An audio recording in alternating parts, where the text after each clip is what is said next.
You know when you see an extremely talented person make god-awful life decisions? That is Aya Hirano, publicly hating on her own fans, having effed multiple band members on tour, marrying a guy without dating him, then divorcing in 8 months for domestic violence. Honestly, it's a miracle that she even has a career. Whether she deserves it, you decide after hearing the full story. Aya was born in Nagoya, 1987, but lived in New York as a young kid. It was there that she was exposed to a Broadway production of Peter Pan and first dreamt of becoming a musical star. However, moving back to Japan for school was rough. She faced constant bullying in elementary school and hated attending, but through those years, she held on to that dream. It was only at 8 years old that her talent blossomed. She auditioned by herself for a local community musical and won a part. Mind you, this was her first time on stage, and she won. It was soon that she had already made her mind up. She was going to work in entertainment. Her parents, who worked in media, supported her but made her make a promise. If she was going down this path, it was going to be a lifelong commitment. Elementary schooler Aya agreed.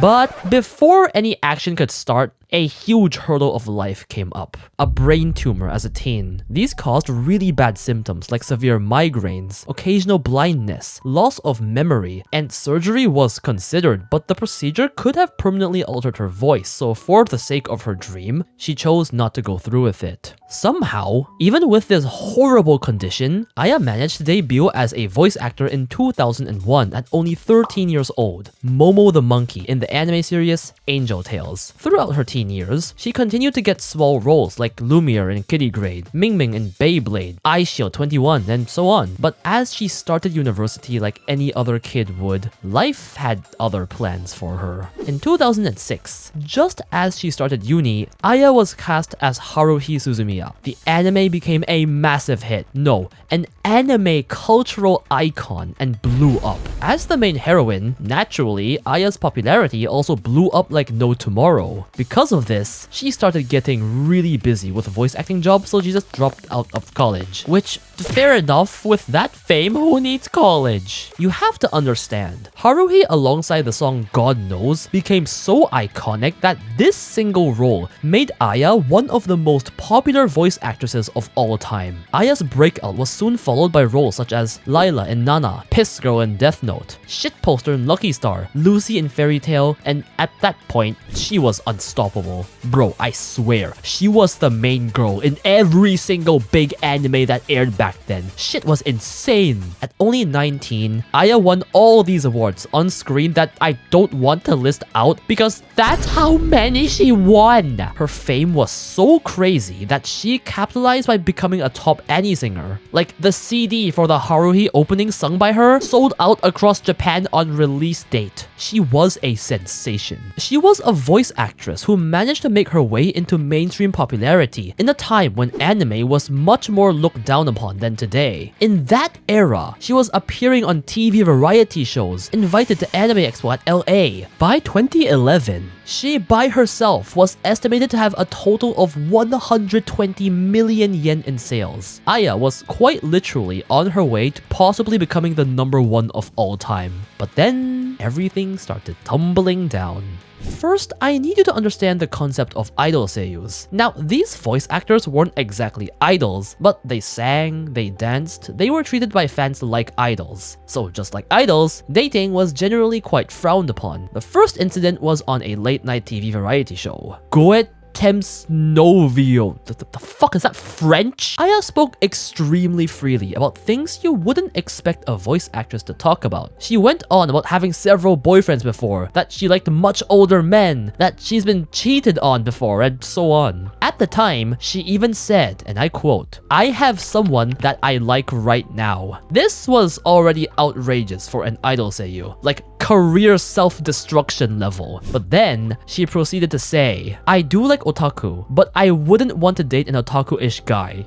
many otakus were enraged. See, the appeal of an idol seiyuu was that she was a pure virgin and otaku could fantasize about dating their dream woman who wasn't sullied by any other man. Not only did Aya shatter that fantasy, but they felt as if Aya was looking down on them. The otaku, her very own fan base. What do you mean you wouldn't date us? Hate spread quickly online, and unfortunately, Aya's attempt at damage control backfired tremendously. In her personal blog, she said, "Even though I finally managed to form a lifeline with everyone, which I presume meant form a bond with her fans. The thing is, lifeline in Japanese can also mean essential supply, like gas, water, and electricity. So there were many people on 2chan that took this line as, wow, Aya sees her fans as ATM machines." Hate went rampant online, and it was not just a minority. Even her official website became hard to access because of constant cyber attacks. In real life, there were many reports of fans cutting, burning her CDs and merch, and even several death threats came to light, with police getting involved. 2chan also became a war zone. Trolls would use the insult lifeliners to those who still supported Aya, as if they were just feeding Aya money. And this slang spread so far that now idol fans who financially support idols in general are called lifeliners. That was how far the hate had spread. Despite the backlash, the hate didn't directly affect her voice acting career. Aya continued playing her many roles as usual, but the same couldn't be said for this next incident. A year later, in April 2011, Aya abruptly announced that she had been prohibited from taking on new anime voice roles since the previous year, but gave no details. Then, a month later, she released a new album, but then tweeted that she was ending her music activities with Lantis, her label, and taking a break from music indefinitely. This was extremely confusing. Some thought it was due to the hate, but to stop at her prime now was very strange. All would be revealed in only 2 months, when a magazine called Bubka exposed that Aya had been sexually involved with all of her live concert band members, except the bassist. Okay, it's more like the bassist was the only one that didn't have a photo leaked, but yeah. Photos with Aya and these men on the bed kissing and such were leaked. Apparently, after industry insiders realized, all the men were immediately removed from the tour. It's speculated that one of them leaked the photos as revenge, but this is unverifiable. Point is, this was now a huge stain on Aya's career with actual consequences. Because of this, her agency, Spacecraft Entertainment, put the ban on her back then from accepting new anime roles as a sort of damage control, possibly knowing it would eventually get leaked. However, amidst the chaos, Aya left the agency in 2011. Lantis, Aya's music label, also dropped her for unprofessional conduct. Fans? They were outraged. As an idol seiyuu, this was just too much. Scandalous. Her image went to ruins. People called for Aya to be removed from existing roles, which actually half worked, because she was removed for a role she was meant to play in a Kizumonogatari movie. Most of all, to this very day, people blame her, and mostly for this incident, for Haruhi, that anime that blew up, never getting a season 3. Aya was pretty much hated in 10 different directions, so she simply stayed silent on social media. This was supposed to be the final nail in the coffin for her voice acting career, but somehow, this would not be the end. Aya rebuilt her brand by jumping to a completely different industry, stage acting, which, if you remember, was her childhood dream in the first place. She joined a new agency and actually did pretty good for herself, landing roles in all these big stage plays. Aya was extremely talented in both acting and singing, and was really able to shine. For one, stage actors don't have the same idol-like pure expectations like many voice actors do, so the hate didn't really spread there. She also didn't have to sing cutesy like an idol. She could actually showcase her strong, powerful singing voice.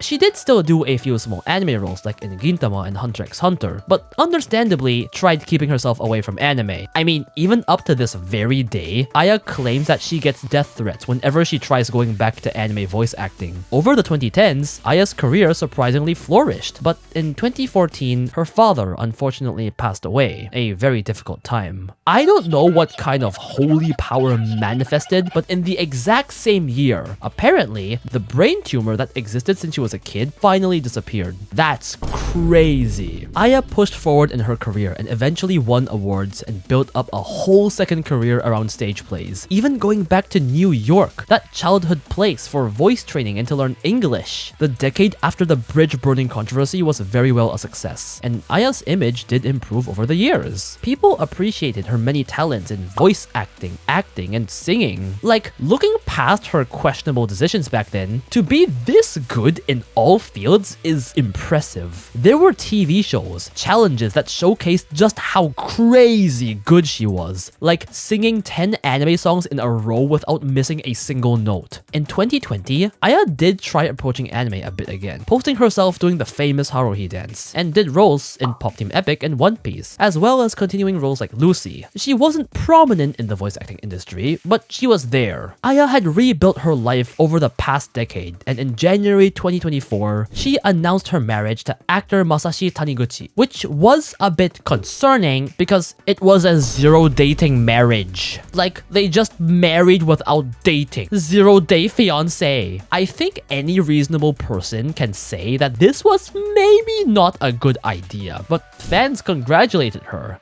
Until they announced their divorce on September 11. What's worse is that both sides in the divorce were claiming domestic violence on the other person. Alright, so keep in mind that this story is by a tabloid, so take it with a grain of salt. Apparently, in April, 3 months after their marriage, the two had a dispute so bad that police had to be called to their apartment. After police questioning, Taniguchi left the house to live with an acquaintance. Aya was given a verbal warning to never approach Taniguchi again, and the two started living apart. Both of them claim each other as the domestic abuser, but this was essentially a he said she said game with no evidence. However, Taniguchi apparently got government support for protective measures against domestic violence, leading people to side with him a bit more than Aya. They mutually filed for divorce that August and had a huge messy lawyer battle for a whole year before the divorce was finally settled in August 2025. Today, Aya's career is doing okay, with stage plays, singing, and some voice acting, but I can't help but feel that she would have been so much bigger without all the controversies. I genuinely think she could have had a voice actor status surpassing Hanakana. But hey, we'll never know, and perhaps she never actually wanted to be a voice actress, just a stage actor. Besides, a lot of the controversy was kind of her own doing. I feel mixed on this because on one hand, the toxic "idol say you must be pure" culture is really bad on the voice actress. Like, she can't even have a personal life, it must feel so restricting. But on the other hand, Aya knew the rules and still chose to go ham on that TV show, talking about her love life. She chose to hook up with all the band members, knowing it was unprofessional. And don't even get me started on the zero-dating marriage and mess of a divorce. For now,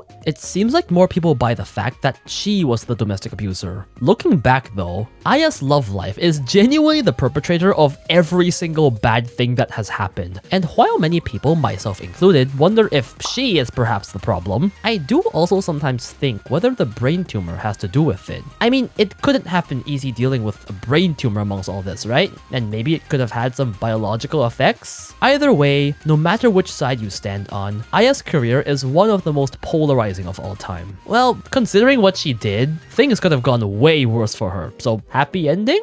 Did she deserve everything? You tell me in the comments. Special thanks to Vicente Pagani and all my other patrons and members for supporting the channel.